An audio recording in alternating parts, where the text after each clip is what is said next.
live inside Athens with Wieuca.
My name is Andrew. I play synth and samples and sometimes bass.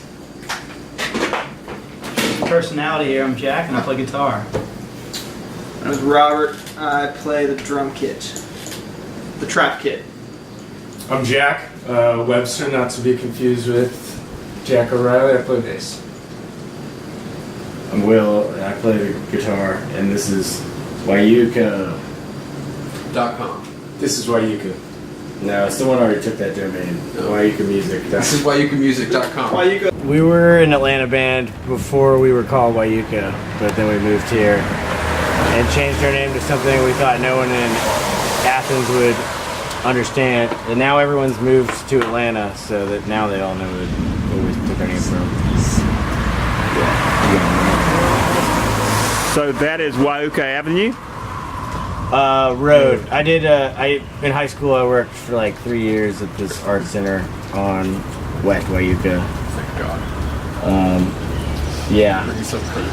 So, that's where it's from. That's why there's so much paint on my shit. So Wieuca has been around, you say 2012? How did y'all all meet? Me and Will met like, I guess as young children, and like I guess middle school, but we knew each other a little bit before then. Like He had like Zeppelin written on one of his binders, and I was like, I'm gonna try to go over to this kid's house. Going over to my house, which was less fun. And I met Will and Robert. I guess after you joined the band. Yeah. Because one of my good friends is your cousin, Elliot, right? Right. And Elliot took us to Sandbar to see Wieuca in the basement of Sandbar. And, you know, Will had Zeppelin written on his binder, and I was like, let's hang out, man. Breaks his binder everywhere. Yeah, Jack was in a band called Uncle Dad at that time, and our first band in 6th grade played our first show, me and Robert, with another band called Uncle Dad. So much less relevant. Yeah, it's not relevant. Well, It's pretty relevant. you were an imposter, basically. Yeah. You had a band called Uncle Dad? No, we played with a band called Uncle Dad. They did like punk rock Kelly Clarkson covers. It was dope. It was pretty cool. But Jack Webster and Andrew were in Big Morgan, and we went on tour with them a couple summers ago, and just Destroyed. when we had an opportunity to fit these dudes in the band, we had to do it. Wieuca and Big Morgan put on a sort of biannual show at the 40 Watt for 2 or 3 years that were always a lot of fun. And that's That's kind how of, we became best buds. we were kind of always each other's, like, And then it was so weird because support lifeline. everyone had Zeppelin written on their binder. It was just like, how have we not? Yeah, rappers are always wearing backpacks on stage, but we just carry around binders when we're playing. Empty binders.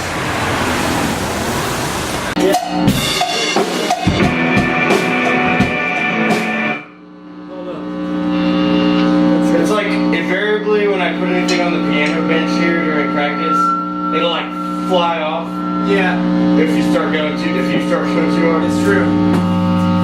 Yeah, these are tight quarters. I mean, it won't even get knocked. It's like the kick drum will like launch equipment across the Dude, room. this is actually a pretty good sized room to practice in, I think. Hey, does the neighbor have the baby today? Yeah. Okay, it seems to be fucking up when I try and put. We're just gonna do it without the filter. Correct. because some reason Do you it know about doesn't. the Okay. baby next door? Is that okay? Yeah, I'm gonna go home and mess with We it. gotta cut off at 9:30 for the baby next door. Monday, Where is Wednesday, and Saturday. Are we good? Here we go. It's Jack's baby.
songs come about? Who writes? Yeah, That guy. we don't have a system at all. Like, we've never really put songs together the same way. Sometimes Robert will make a whole instrumental and bring it to the band. Sometimes it starts with recording demos and keeping some of those tracks, sampling those live later on. Sometimes it just starts with a typical bare bones kind of skeleton song that's brought to the band and everybody fleshes it out. There really isn't one correct way that we do things. We just kind of like regurgitate noises out of our own brains as often as we can. Black Breezy.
We definitely like to just release and make new music and try different sounds and projects.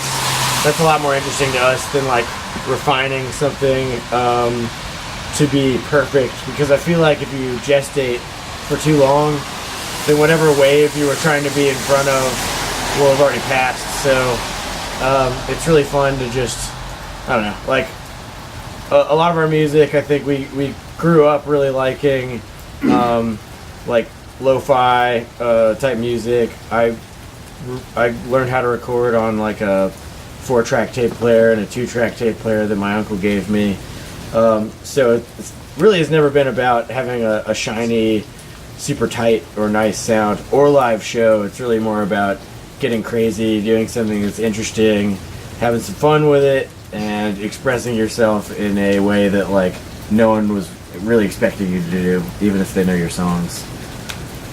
Which really says this band. Y'all are more fun. I mean, our And you songs enjoy are usually fun. about kind of like negative things, but ultimately, if the live show, We're entertainers. We're entertainers at the end of the day. You know, we're jumping around for people's we're just like entertainment. David Letterman. Yeah. But there are a lot of really good records and songs and bands out there that have, you know, amazing lyrics and great textures and stuff, but their live shows, you notice everyone is looking at their phone. It's not for lack of the music being good, it's for lack of energy a lot of the time.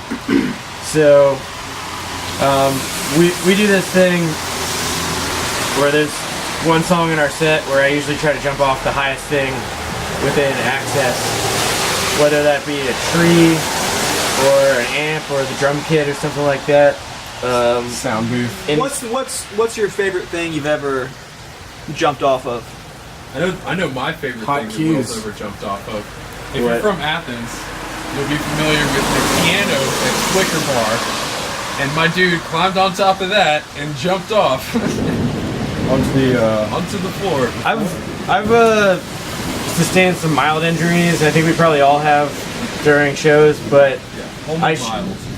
should have been impaled by the hi-hat stand a long time ago. I had.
All right, so like Will said, I mean, part of the working together is doing songs, but I mean, trying to find time and like managing our schedules is really like the hardest work to do. And you know, we all got different jobs that we got to do nowadays because obviously the tunes ain't cutting it, and that's not bad. We're very wealthy That's so from our true. music. Yeah. That's so true. But, I mean, The tunes ain't cutting it. but you know, we have fun doing it. We do that's, a lot that's of really about it. We do a lot of like We have a lot of bits. casual hanging out too. I think playing on the road with each other for a few years now kind of Long car rides have sparked a lot of chemistry weird moving. bits. a lot of inside jokes just piling up. I think when the band first started, I was probably a huge pain in the ass to everyone about like would never stop talking about like, oh, on the next album we gotta do this, whatever. Now, very often we go out together and hang out and don't talk business or music at all, and I think it's just refreshing. Like, if you're working super hard all the time, it's not really feasible to never take a break. Sometimes you gotta just be friends. But I'll say, because of the casual hanging out outside of work, yeah, I'm calling the band work. I think it's easier to address issues that come up in practice or in shows. If something goes wrong or if someone has an issue with something someone's playing, it's way easier just to say, hey man, that's wrong. You're playing the wrong thing. You should play it like this. Or hey, you get your shit off the stage. Pack up. It's time to go. We got this call time. Let's go. But with Nobody take. I mean, I know. Sorry to interrupt. no, go for it. But like with Big Morgan,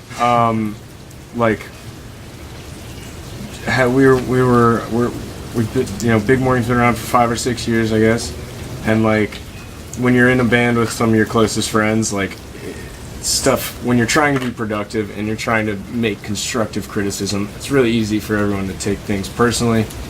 And I think through a lot of trial and error, both Big Morgan and Wieuca, like even before us, probably learned that the hard way. And I think now when someone wants to make something better, it's easier to see the point and not, be offended by somebody's idea of how to change something. Yeah, I'd say after being in it for a good while, for several years, you come to a better understanding of, it's really just communication, but I'd say, years ago we were all living together, and eventually it was, sometimes there was tension there with just like, you walk out of an argument in band practice about how a song should go, and you're just chilling in the TV room and eating dinner together, and it's just kind of weird. But now that we're we've gotten a little more used to our process and how everyone likes to deal with it. You know, y'all don't have any problems living together. I come over here all the time, and we do a lot better on the road. It was a demo that Will had on SoundCloud for the longest time, and I really liked it. And I'm sure he knew it was good. So I was hoping we get back to it. And Will, it's been a long time of like starting and stopping learning that song. Basically, I mean, it's about just how people are able to live past their natural lives in the memories you have of them, or in the way that they've changed people and the world. And nothing super grand or even necessarily sad, just the idea of it's really not the most important thing in the world to be in a band that people think is cool. It's more important to make meaningful connections with the people around you.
From Atlanta, and I don't know, I mean, Atlanta is awesome, especially when we were in high school. That was right when Deer Hunter and the Black Lips blew up. Obviously, Outkast is probably the biggest and best group from there, and hip-hop has always been constantly, there's a lot of names from Atlanta that are trendy and or really making a name for themselves at any given point. But it's really cool to have a blossoming scene to look at from afar growing up. You know, we didn't have any respect there. We weren't playing shows with all these bands when we were 16, but you could just go down to the record store any day and see a lot of these folks who are going from scuzzy local band to international success overnight. And that was insane to be in high school forming bands at that time.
probably a tie between Olivia Tremor Control, Coheed and Cambria. I mean, I'm listening to a lot of Granddaddy and Stephen Optimus and the Jicks right now, so let's just go with that. It changes. Jack's a melodic guy. I think the band, I want to say Merge, on Merge. Titus Andronicus has put out some of my favorite music in my kind of career as a musician. But I'm old school, and in terms of what I've been listening to the longest and what I've like always thought was like the most impressive, my favorite band's probably The Who. That's tight. Andre? Me, I've got a pretty weird side to me, so I'm going Nas and I'm going My Chemical Romance for my favorites. But for this band, I try and draw on like TV on the radio. They have a very cool way of like combining extreme levels of production and electronics with pretty obvious punk alternative music. So Our goal is to bring in Andrew as sort of a DJ Homicide type figure, famous from the band Sugar Ray. Which brings me to my favorite band, Sugar Ray.